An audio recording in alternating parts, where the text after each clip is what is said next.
हम्म। नमस्कार दोस्तों, मेरा नाम सुरेंद्र कुमार है और आप सबका सम्यक लेंस चैनल पर स्वागत है।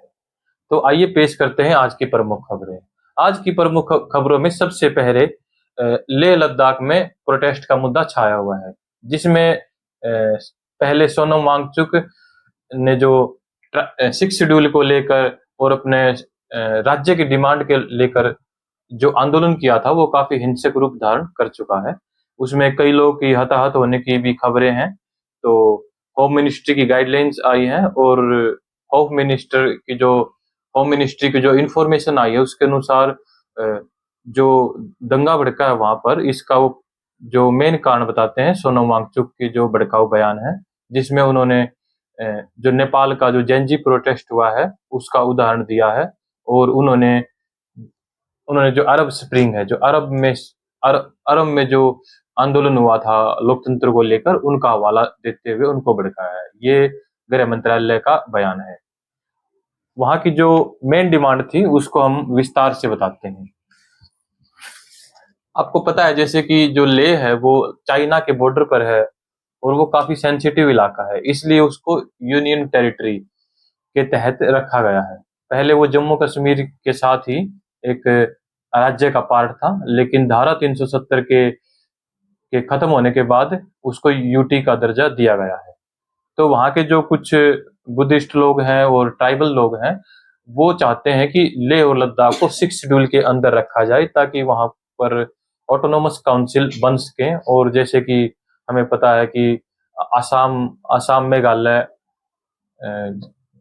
असम मेघालय और मिजोरम त्रिपुरा में जो ट्राइबल एरिया बनाया गया है संविधान में, उसके तहत वहाँ के जो स्थानीय निवासी हैं उनको ज्यादा अधिकार दिए गए हैं। तो सोनम वांगचुक की भी डिमांड यही थी कि हमें सिक्स शेड्यूल के अंतर्गत रखा जाए। और इस दंगे भड़कने के बाद जो सरकार ने सफाई दी है, उनका कहना है कि हमने एक हाई लेवल मीटिंग के तहत बातचीत चल रही थी प्रोटेस्टर के साथ, जिसमें कि लेह अपेक्स बॉडी और कारगिल डेमोक्रेटिक अलायंस के साथ बातचीत चल रही थी। तो तो जो सोनम वांगचुक जी ने जो भूख हड़ताल की हुई थी उसको भी उन्होंने कहा था कि सरकार और जो विभिन्न नेता थे वो उनसे भूख हड़ताल रोकने के लिए बोल रहे थे। तो वहां पर सरकार का भी मानना है कि उन्होंने जो बातचीत चल रही थी प्रोटेस्टर के साथ, वो काफी अच्छे रिजल्ट दे रही थी। जैसे कि उन्होंने कहा कि जो लद्दाख में जो शेड्यूल्ड ट्राइब है उनका जो रिजर्वेशन है वो 45% से 84% के तक उन्होंने करने के लिए मान गए थे। और दूसरा जो भोटी और पुर्गी ट्राइब्स है, वहाँ की जो स्थानीय ट्राइब है, मतलब वहाँ की जो लैंग्वेज है उसको भी ऑफिशियल लैंग्वेज का दर्जा दिया गया है। और जो महिलाओं को 1/3 रिजर्वेशन, 1/3 रिजर्वेशन भी दिया गया है। तो हम इन चीजों पर नजर बनाते रहेंगे कि लेह में क्या चल रहा है और दूसरी लेह में क्या चल रहा है।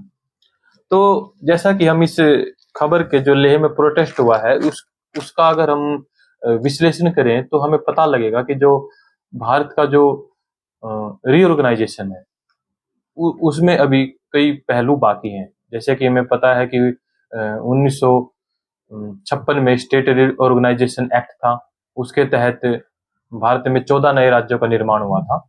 और एक उसके बाद जैसे कि छोटे राज्य बने थे, छत्तीसगढ़ है, झारखंड है और जो उत्तराखंड है, ये राज्य भी बने थे।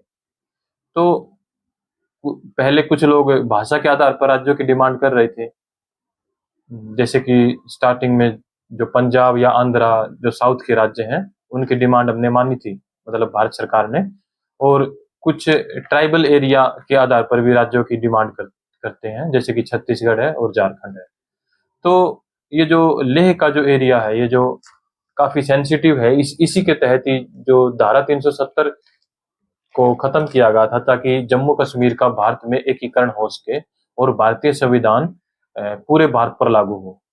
धारा 370 से पहले भारतीय संविधान की कुछ धाराएं या जम्मू कश्मीर का एक अलग संविधान था। तो भारत सरकार ने 2019-20 में इसको धारा 370 को खत्म किया, तभी से ये लेह का मुद्दा चल रहा है। तो हम आगे भी इस पहलू पर नजर बनाए रखेंगे। तो दूसरी खबर ये है कि जो ट्रम्प जो भारत अमेरिका के संबंध है उसके बारे में एक महत्वपूर्ण जानकारी हमारे सामने आई है कि जो ये ट्रेड डील पर वार्तालाप हो रहा था, तो जो हमारे जो विदेश मंत्री हैं एस जयशंकर से और जो मार्क रूबियो वहां के सेक्रेटरी ऑफ स्टेट, उनके बीच में वार्तालाप चल रहा है। तो अभी फिलहाल जो 80वीं 18th जो यूनाइटेड नेशन जनरल असेंबली की मीटिंग हुई थी, उसमें भी ट्रंप ने जो बयान दिए हैं, जैसे कि ऑपरेशन सिंदूर के समय जो भारत पाकिस्तान का जो विवाद हुआ था, उस पर मध्यस्थता ट्रंप ने की थी। ये अमेरिका का मानना है, इससे भारत सहमत नहीं है। तो जो ट्रंप के यूनाइटेड नेशन जनरल असेंबली फिलहाल जो मीटिंग चल रही है, उसमें जो ट्रंप का बयान आया है, उसके तुरंत बाद एस जयशंकर और जो पीयूष गोयल है, उनके भी बयान आए हैं। जैसे कि पीयूष गोयल ने कहा है कि हम जो भारत और अमेरिका के रिश्ते हैं उसको काफी स्टेबल हैं और उसको हम सुदृढ़ करेंगे, और जो ऊर्जा क्षेत्र है उसमें हम सहयोग बढ़ाएंगे। और एस जयशंकर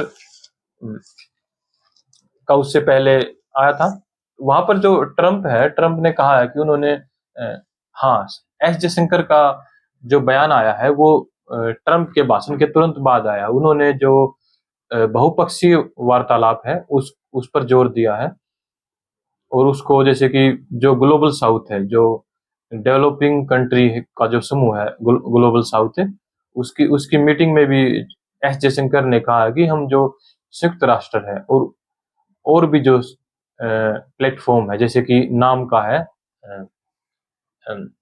नॉन अलाइनमेंट जो मूवमेंट है, गुटनिरपेक्ष आंदोलन, तो उसके तहत हम बहुपक्षवाद को बढ़ावा देंगे। लेकिन ट्रंप ने कहा है कि मैंने अपने निजी कार्यों से ही दुनिया में जो 7 संघर्ष हैं उनको रोका है। हमने कल भी न्यूज़पेपर में ये खबर आई थी कि ट्रंप ने ये दावा किया है कि उन्होंने अपने दम पर विश्व में चल रहे 7 जो गंभीर संकट है उनको खुद अपने दम पर खत्म किया है। तो ट्रंप का ये भी मानना है कि संयुक्त राष्ट्र का जो पूरा प्लेटफॉर्म है ये अच्छी तरह से काम नहीं कर रहा। जैसे कि हमें पता है कि जो इजराइल पैलेस्टीन का मुद्दा है, उसके ऊपर भी जो पैलेस्टीन के पक्ष में संयुक्त राष्ट्र के जो नोटिस आते रहते हैं, उससे भी अमेरिका काफी खिन खाए हुए है। और फिलहाल जो ट्रेड डील का मुद्दा चल रहा है अमेरिका के साथ, उसमें आज का जो द हिंदू का स्पेशल एडिटोरियल आया है, उसमें ये कहा गया है कि अभी जो भारत और अमेरिका के जो संबंध है, जैसे कि हम देख सकते हैं कि ट्रंप के भाषणों से ऐसा लगता है कि वो जो भारत के साथ जो टैरिफ है उसको कम करने के मूड में नहीं है, और उन्होंने कहा है कि भारत को रशिया से जो ऑयल पर निर्भरता है उसको कम करना पड़ेगा। तो अखबार का मानना है कि जो भी हमारे विवादास्पद मुद्दे हैं, जैसे कि एग्रीकल्चर, डेयरी और जो जीएम फूड है, जिसके ऊपर अमेरिका दबाव डाल रहा है कि हमें भारत का मार्केट चाहिए, तो और जो H1B वीजा का भी जो अभी मुद्दा है कि जिसमें $1 लाख की जो फीस आई है, तो ऐसे ही कई मुद्दे हैं जिनसे ये एक ट्रंप की और जो उनकी पर्सनैलिटी ऐसी है कि वो भारत पर दबाव डालना चाहते हैं, ताकि वो जो ट्रेड के ऊपर जो डील होने वाली है उसमें भारत के ऊपर दबाव डाल के अपने फेवर में कुछ बातें ले सके। तो लेकिन हमारा मानना है कि ये जो ट्रेड के ऊपर जो वार्तालाप है वो टू वे डायलॉग से ही हो सकती है, और हमें इस बात के लिए तैयार रहना चाहिए कि अगर ये जो ट्रेड डील की वार्तालाप अगर हमारे फायदे के लिए नहीं है तो हमें इससे बाहर आ जाना चाहिए। और हमें, जैसे कि पीयूष गोयल ने कहा था जो जोहो ऐप है तमिलनाडु का ही, तो उसको यूज करने के लिए बोला था पीयूष गोयल ने। जैसे कि जो हमारा जो सरकार है उनका जो आत्मनिर्भर भारत बनाने का जो कैंपेन है और 2047 तक जो विकसित भारत बनाने का कैंपेन है, उसके तहत हमें आत्मनिर्भरता और जो की तरफ जाना होगा, और जो स्वदेशी मॉडल है उसको अपनाना होगा, ताकि हम अपने जो इकोनॉमी है उसको मजबूत कर सकें और हमें किसी देश पर निर्भर ना होना पड़े। और जो अमेरिका है वो भारत को मक्का की उपज बेचने के लिए भी आतुर है और हमारे ऊपर दबाव डाल रहा है। जैसे कि भारत का जो इथेनॉल पॉलिसी है, उसके तहत हम जो बाहर से जो पेट्रोल खरीदते हैं, उससे जो हमारे ऊपर फॉरेक्स रिजर्व का जो भार आता है या जो घाटा होता है, उसको कम करने के लिए भारत सरकार की पॉलिसी है कि 2025-26 तक हम 20% तक इथेनॉल की ब्लेंडिंग करें। और जो भारत में इथेनॉल फिलहाल जो शुगर केन की उपज से ही होता है, और मक्के के ऊपर भी हम जोर दे रहे हैं कि मक्के की फसल को हम ज्यादा बढ़ा सके। तो हम फिलहाल तो हम म्यांमार और जो यूक्रेन है वहां से मक्का ले रहे हैं, लेकिन निकट भविष्य में हमें मक्का लेने की जरूरत नहीं पड़ेगी। और अगर हम अमेरिका की मान के वहां से मक्का खरीदेंगे, तो इससे जो इथेनॉल पॉलिसी का जो मेन पर्पस था कि हमारा इंपोर्ट का जो ट्रेड डेफिसिट है और हमें फॉरेक्स ट्रेड डेफिसिट हमें कम करना है, तो वो पर्पज हमारा पूरा नहीं होगा। तो हमें अमेरिका के किसी भी तरह दबाव में नहीं आना।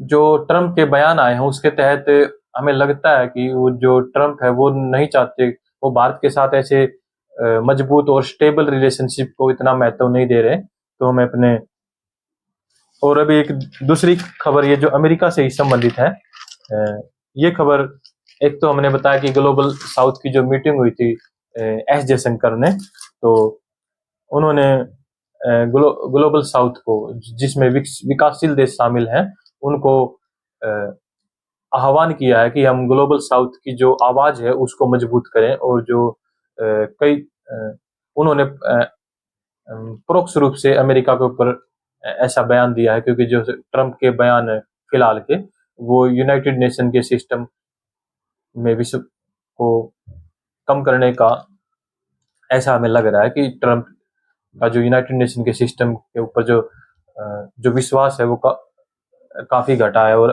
फिलहाल अमेरिका ने जो यूनाइटेड नेशन में जो फंडिंग है उसको भी काफी कम किया है।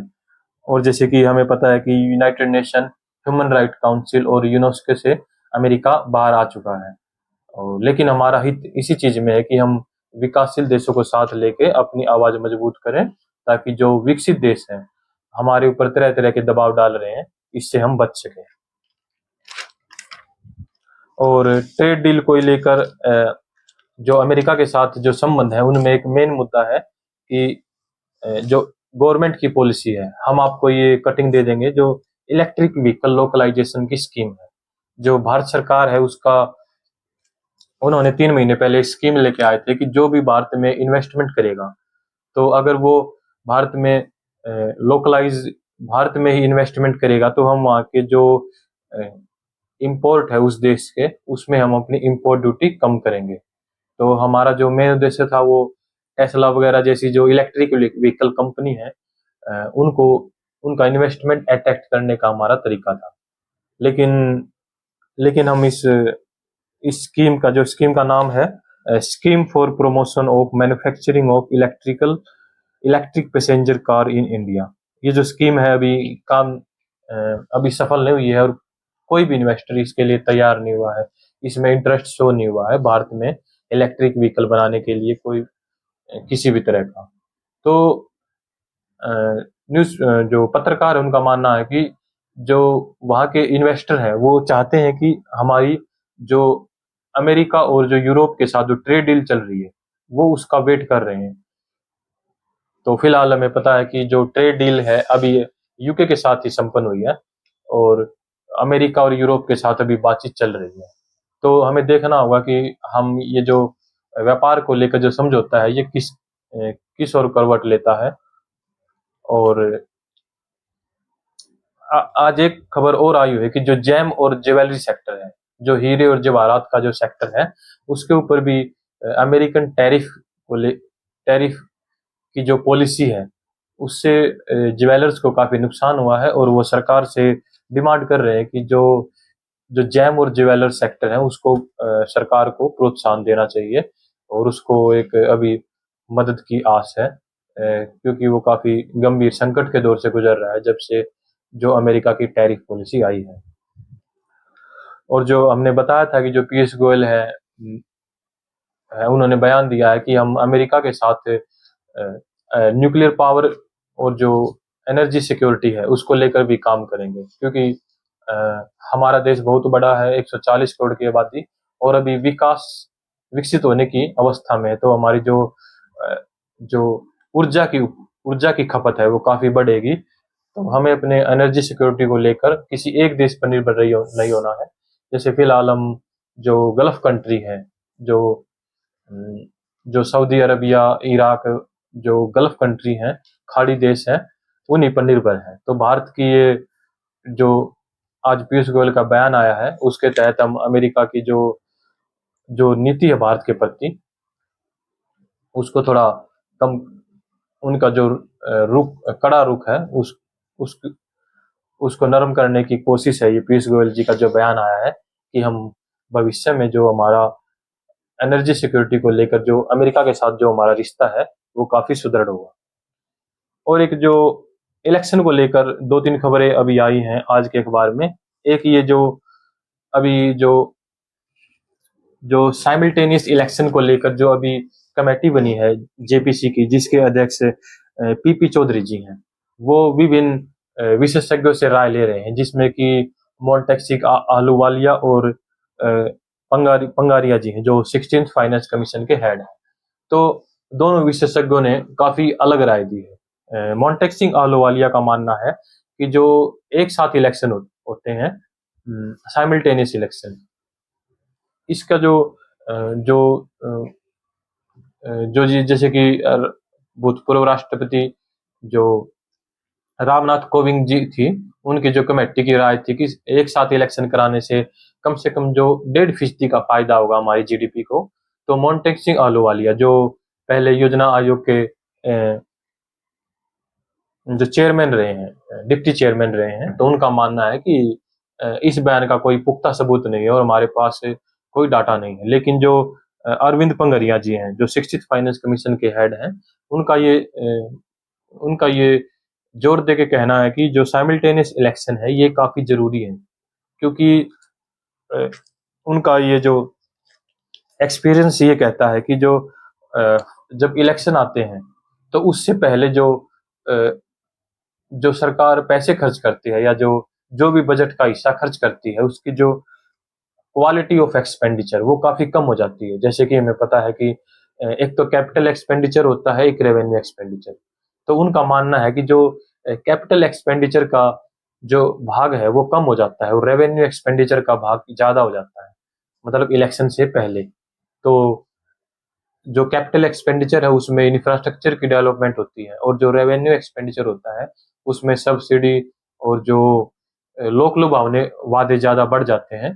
तो तो तो ये अरविंद पंगड़िया जी का ये मानना है कि साइमल्टेनियस इलेक्शन के पक्ष में खड़ा होना चाहिए। और उनका ये भी मानना है कि जो एविडेंस है, जैसे कि उनका फिलहाल का ये कहना है कि जो 2024 में लोकसभा इलेक्शन हुए थे और उसके उसके बाद ही जो कई राज्यों में जो विधानसभा इलेक्शन हुए थे, उसके तहत जो उनका जो कंसल्टेशन प्रोसेस था कि राज्यों से मिलके जो नीति फाइनेंस कमीशन जो कंसल्टेशन करता है राज्यों के साथ, उसमें काफी डिलेड हुआ था, क्योंकि इलेक्शन को लेकर राज्य के जो नेता थे वो बिजी थे और कंसल्टेशन में काफी प्रॉब्लम आई थी। तो उनका ये मानना है कि साइमल्टेनियस इलेक्शन होना चाहिए। और दूसरा जो ये मुद्दा है कि बिहार में जो एसआईआर चल रहा था, स्पेशल इंटेंसिव रिवीजन, तो उसमें ये था कि जो अभी अपडेट आई इलेक्शन कमीशन की, जो ई साइन फीचर आया है, कि हम अपने जो इलेक्ट्रॉनिक माध्यम से, मोबाइल के माध्यम से जो हम अपने अपने वोट में जो डिलीट कर सकते हैं या ऐड कर सकते हैं वोटर लिस्ट में, तो इसमें उन्होंने ई साइन का फीचर दिया है, जिसके तहत आधार का वेरिफिकेशन होगा मोबाइल के ओटीपी से। तो ये पहले नहीं था। जो राहुल गांधी जी जो विपक्ष के नेता है, उनका उन्होंने जो इलेक्शन कमीशन पर आरोप लगा था, उनके तहत जो जो विधानसभा है, जैसे कि आलंद विधानसभा है कर्नाटका में, और राजौरा विधानसभा है महाराष्ट्र में, तो उन्होंने इलेक्शन कमीशन की जो मशीनरी है उसके ऊपर आरोप लगा था। तो उसके बाद ही इलेक्शन कमीशन ने ये स्टेप लिया है। तो हम ये देख सकते हैं कि अ, जो विपक्ष का काम होता है कि जो क्रिटिसिज्म करना ये नहीं होता, अगर वो अच्छे तरीके से क्रिटिसिज्म करे तो जो सरकार के जो विभिन्न इंस्टीट्यूशन हैं या संस्थाएं हैं वो अपना रिस्पॉन्सिबिलिटी लेंगे और अपना विश्वास हासिल करने के लिए जो नए नए स्टेप उठाएंगे। इसलिए विपक्ष अगर या कोई भी राजनीतिक दल है, अगर अपनी अपनी मांग जनता के बीच में रखता है, तो विभिन्न संस्थाओं की भी मजबूरी बन जाता है कि वो अपना विश्वास हासिल करने के लिए अपने जो कार्यक्रम है उनको उनमें सुधार लेके आए। और जो शिप बिल्डिंग के लिए जो कैबिनेट ने इसको मंजूरी दी है, 70,000 करोड़ का जो शिप बिल्डिंग जो सेक्टर है, और जो जहाज बनाने का जो जो सेक्टर है उसको बढ़ावा देने के लिए 70,000 करोड़ रुपए की मंजूरी दी है, जिसके तहत जो मैरीटाइम सेक्टर है उसमें 30 लाख नई जॉब का सृजन होगा, और जो 4.5 लाख करोड़ की इन्वेस्टमेंट को अट्रैक्ट करेगा। तो ये काफी इम्पोर्टेंट है। और इस जो सोनिया गांधी का आर्टिकल है पैलेस्टीन के मुद्दे पर, उनका मानना है कि जो जो हमें नैतिक रूप और जो मोरली अपराइट स्टैंड लेना चाहिए, जैसे कि हमें नैतिक रूप से नैतिकता को आधार बना के स्टेप लेना चाहिए। लेकिन जो विश्व की जो राजनीति है और जो आज की जो काफी संकट के दौर से अनस्टेबल है, काफी आज की जो पॉलिटिक्स है इंटरनेशनल, तो हम सिर्फ नैतिकता के आधार पर अपना अपना निर्णय नहीं लेगा। भारत एक संप्रभु राष्ट्र है और सरकार का दायित्व है कि वो अपने नागरिकों को ज्यादा से ज्यादा फायदा दे सके। तो इसके तहत हमें इजराइल और पैलेस्टीन दोनों से ही संबंध अच्छा करना पड़ेगा। और जैसे कि जो यूरोप के जो देश हैं, उन्होंने तो आज पैलेस्टीन को एक राष्ट्र के रूप में स्वीकार किया है, लेकिन भारत ने तो 1988 में ही इसको स्वीकार किया था। जैसे कि वहां पर जो जो पैलेस्टीन लिबरेशन आर्मी थी, जो संगठन था, तो उसको मान्यता दी थी और एक राष्ट्र के रूप में जो पैलेस्टीन को मान्यता दी थी। तो और जो दूसरा आर्टिकल आया है, ये जो नमक की जो खपत है उसको लेकर है, कि जो भारतीय समाज में ये जैसे कि ये एक आम धारणा है कि जो रॉक साल्ट है, जो काला नमक है, ये सेहत के लिए बुरा नहीं है। और जो हम जैसे रेस्टोरेंट वगैरह में भी जाते हैं, तो वहां पर एक नमक नमक अलग डिब्बे में ही रखा जाता है, जैसे कि रेस्टोरेंट की टेबल पर। तो अ, आज के अखबार में ये बताया है कि जो नमक की जो खपत है उसको लेकर अवेयरनेस फैलनी चाहिए। और जो डब्ल्यूएचओ ने भी बोला है कि अगर हम अ, नमक को कम करने के ऊपर अगर इन्वेस्टमेंट करेंगे, जैसे कि अगर हम $1 का इन्वेस्टमेंट करें तो हमें $12 का फायदा होगा। और जो वैज्ञानिकों ने भी इस बात को कहा है कि आजकल जो फास्ट फूड और जो बाहर खाने का कल्चर है, उसके तहत जो साल्ट की जो इनटेक है हमारे शरीर में काफी 6-7 गुना काफी बढ़ गई है। जैसे कि इससे कार्डियोवैस्कुलर डिजीज, जो हृदय संबंधी जो बीमारियां हैं, इससे कार्डियोवैस्कुलर डिजीज काफी बढ़ गई हैं। तो इसमें एक वो आया है कि front of packet nutrition level, FOPL level, कि जो भी हम पैकेट लेते हैं दुकानों से, उसके ऊपर जो लेबलिंग है वो काफी अच्छी होनी चाहिए। जैसे उन्होंने चिल्ली का उदाहरण दिया है आज न्यूज़पेपर में, तो हम इसको कोट कर सकते हैं अपने इंटरव्यू के समय और जो ये हमारा जो एटीट्यूड है नमक खाने का या चीनी खाने का, तो हमें इसके लिए पब्लिक अवेयरनेस फैलानी चाहिए।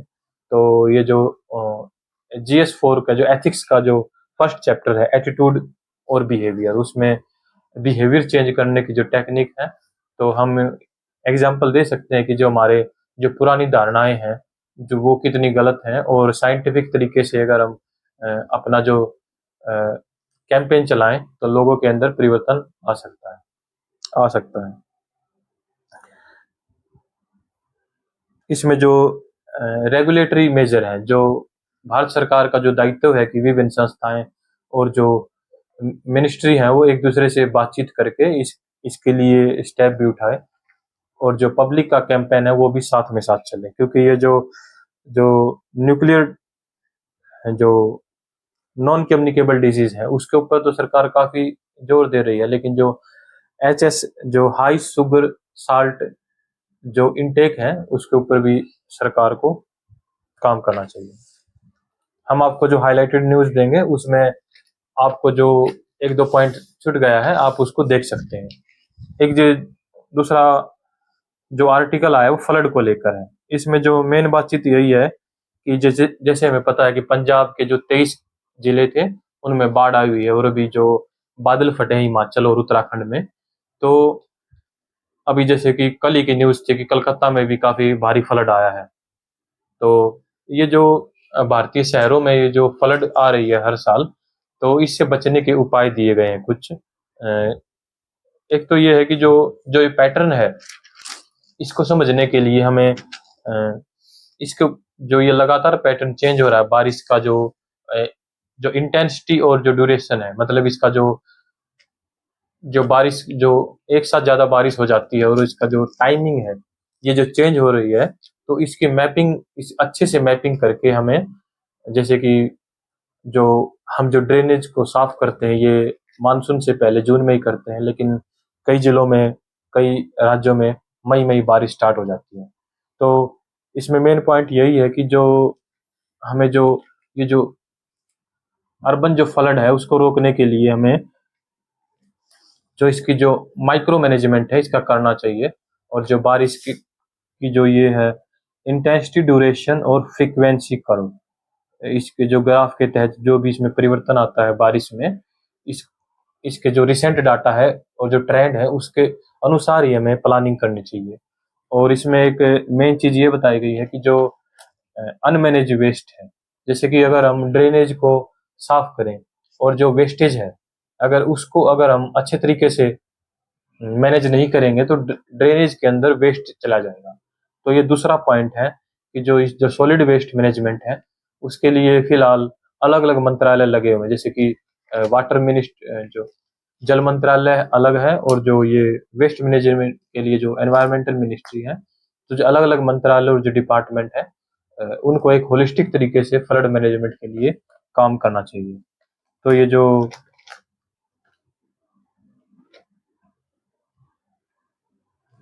और जो ये IDF कर्व है, इंटेंसिटी ड्यूरेशन और फ्रीक्वेंसी कर्व, जो बारिश की मात्रा को दर्शाती है, इसको हर 5 और 10 साल में रिव्यू करना चाहिए। तो मेन पॉइंट यही था इसका आज के न्यूज़पेपर का।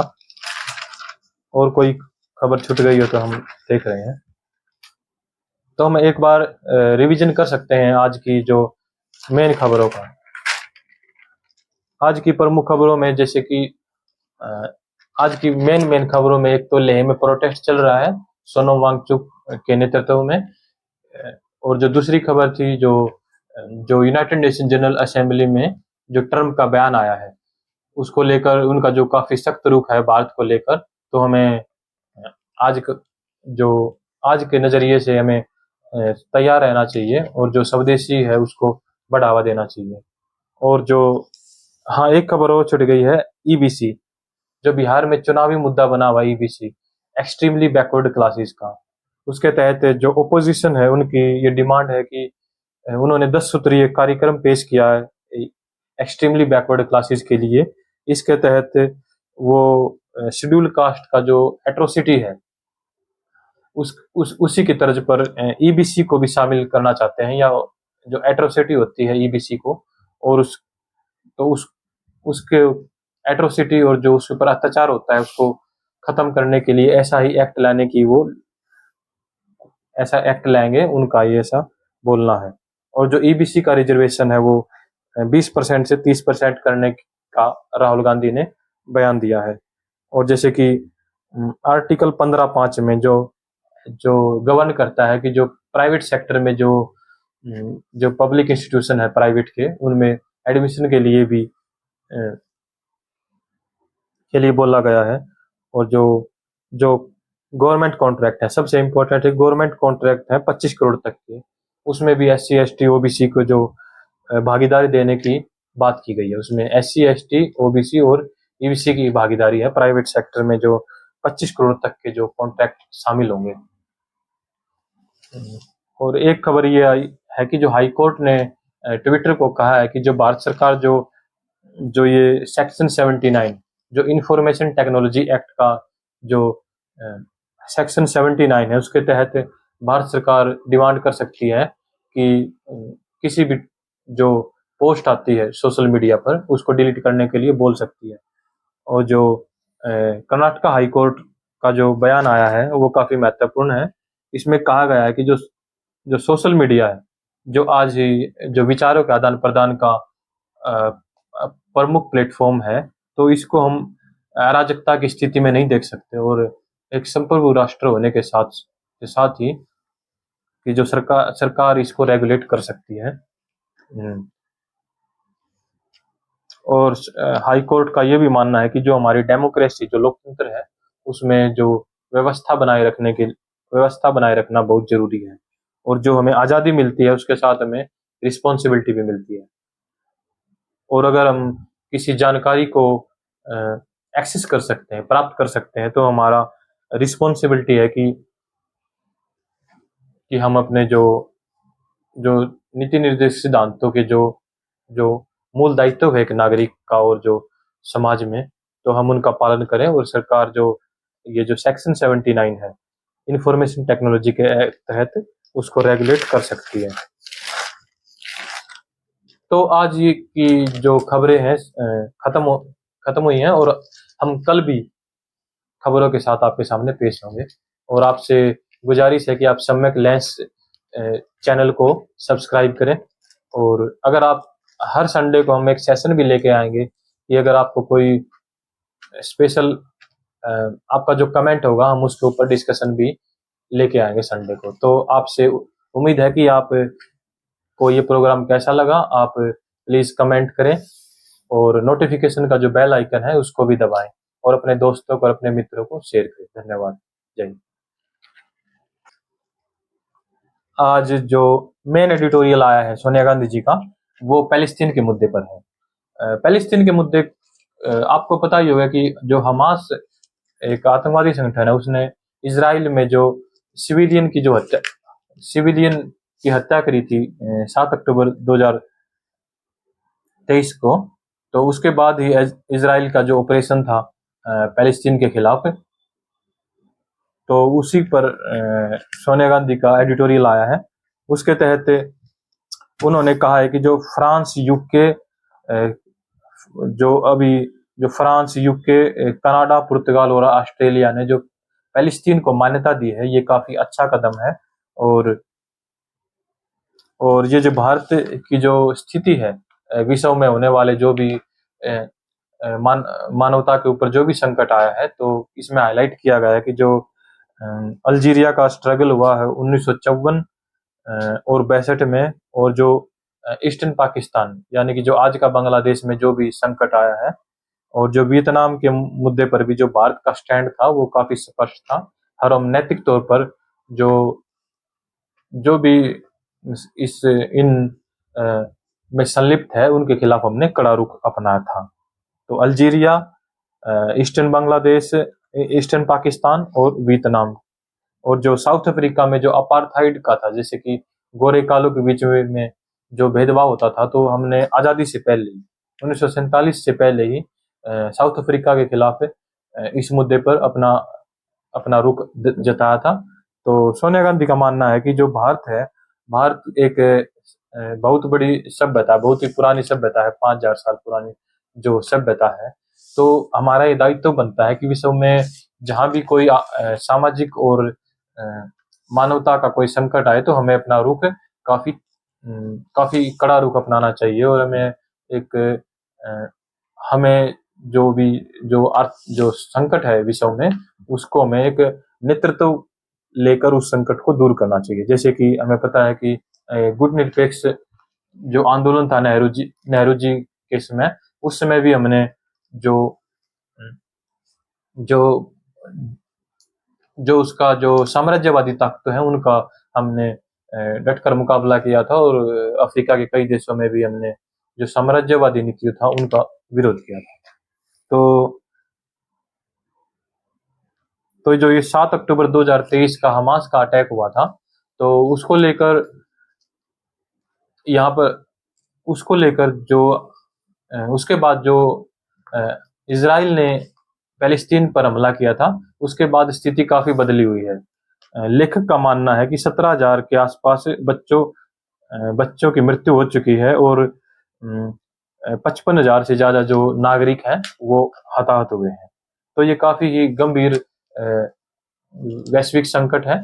तो इसको लेकर जो संयुक्त राष्ट्र का जैसे कि हम देख सकते हैं कि संयुक्त राष्ट्र की जो भी उन्होंने रिजोल्यूशन पास किया है, जैसे कि हमें पता है कि अमेरिका का पैलेस्तीन को काफी सहयोग है। तो इस मुद्दे पर इजराइल आइसोलेटेड तो है, लेकिन उसके ऊपर लगाम लगनी अभी बाकी है। और यहाँ पर कहा गया है कि जो silence is not neutrality, it is complexity. मतलब भारत अगर मौन रह के इजराइल के मुद्दे पर मौन रहेगा तो इसका मतलब हम न्यूट्रल नहीं है, इसका मतलब है कि हम उसमें शामिल है। ये काफी कड़ा बयान दिया है सोनिया गांधी जी का। लेकिन हमारा मानना है कि जो इजराइल और जो पैलेस्तीन का मुद्दा है, इसको डीहाइफेनेटेड पॉलिसी के तहत ही सरकार लेकर चल रही है। मतलब कि हमारा जो इजराइल के साथ संबंध है और जो पैलेस्टीन के साथ संबंध है, तो हम इनको एक अलग अलग करके देखते हैं। हम पैलेस्तीन के मुद्दे पर जो पैलेस्तीन के साथ जो हमारा संबंध है, तो हम पैलेस्तीन का जो जो डिमांड है कि 2 नेशन 2 राष्ट्र का जो सिद्धांत है, उस पर हम पैलेस्तीन के साथ हैं। लेकिन भारत एक जो डिप्लोमेसी है, इंटरनेशनल डिप्लोमेसी, वो ज्यादा नैतिकता को देख के नहीं चलती। हम अपने एक राष्ट्र के रूप में जो हमारा फायदा हुआ, जैसे कि हमें इजराइल एक साइंस और टेक्नोलॉजी में काफी आगे, और हम इससे जो डिफेंस में जो पार्टनरशिप करते हैं, और जो कृषि संबंधी जो भी हमें एग्रीकल्चर में जो हम अपना जो उपकरण वगैरह खरीदते हैं, तो इजराइल की भी हमें जरूरत है। तो हम भारत इजराइल के मुद्दे को सिर्फ पैलेस्तीन के नजरिए से ही नहीं देख सकते। हमें इजराइल के जो संबंध है, हम अपने द्विपक्षीय वार्तालाप को कम नहीं कर सकते, और हमें दोनों देशों के साथ संबंध एक बैलेंस तरीके से दोनों देशों के साथ संबंध बनाना होगा। सोनिया गांधी का मानना है कि उनका ये कहना है कि पैलेस्तीन के मुद्दे पर हम किसका साथ देने का मतलब ये नहीं कि हम इजराइल से अपने संबंध खत्म करें।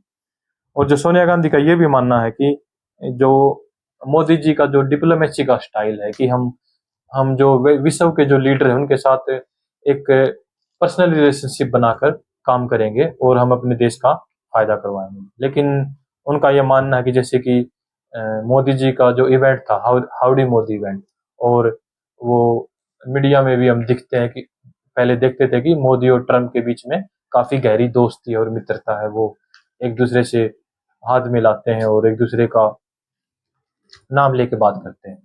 तो सोनिया गांधी का मानना है कि जो पर्सनैलिटी के आधार पर जो पर्सनल दोस्ती करते हैं, इसका जो जो हमारे रिश्ते हैं देशों के साथ, वो सुधर नहीं रहे हैं। जो अमेरिका के साथ तो काफी रिश्ते खराब ही हुए हैं फिलहाल, आज के दौर में देखा जाए तो उनका मानना है कि हमें अपने जो विश्व में जो हमारी लीडरशिप थी कि हम मानवता का कहीं भी संकट आएंगे तो हम अपने जोरदार आवाज पेश करेंगे। तो हमें पैलेस्तीन के मुद्दे पर काफी जोर शोर से आवाज उठाना चाहिए।